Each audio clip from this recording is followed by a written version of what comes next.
যে মানৱৰ এই জীৱনটো সাৰ্থক কৰিবলৈ হ'লে কি লাগে বোলে ধৰ্মটো ধৰ্মই ধৰ্ম কৰাৰ আগতে আমাক কি লাগে এটা আছে শাস্ত্ৰত বোলে দীক্ষা ল'ব লাগে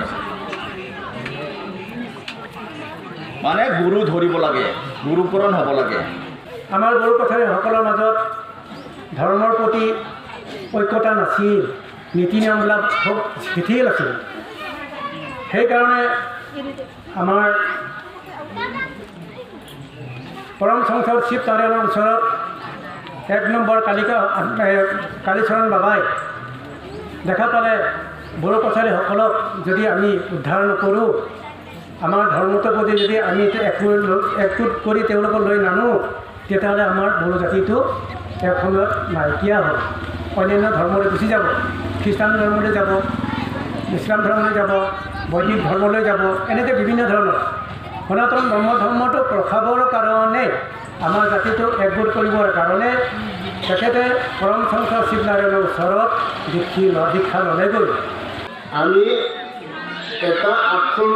সন্মুখত ৰাখি পেলাই ওমকাৰ বুলি সেৱা কৰি ভগৱানৰ প্ৰাৰ্থনা কৰি আহি আছোঁ কিন্তু আমাৰ মাজত আমি বুজি পাইছোঁ নে নাই সেইটোৱে ডাঙৰ কথা আজি আমি দক্ষিণ পশ্চিম সনাতন ধৰ্ম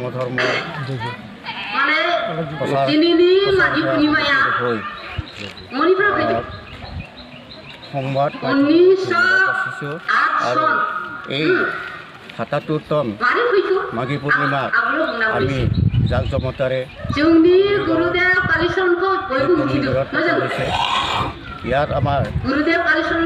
3দিনীয়া কাৰ্যসূচীৰে গৃহস্থ যজ্ঞ আৰম্ভ কৰা হৈছে এই যজ্ঞ প্ৰজ্বলিত কৰিছে আমাৰ আচাৰ্য বাবা আৰু ইয়াত আৰু সূৰ্য অস্ত পিছত এই পবিত্ৰ মাঘী পূৰ্ণিমাৰ দ্বাৰা আৰু বিশ্ব শান্তি জগত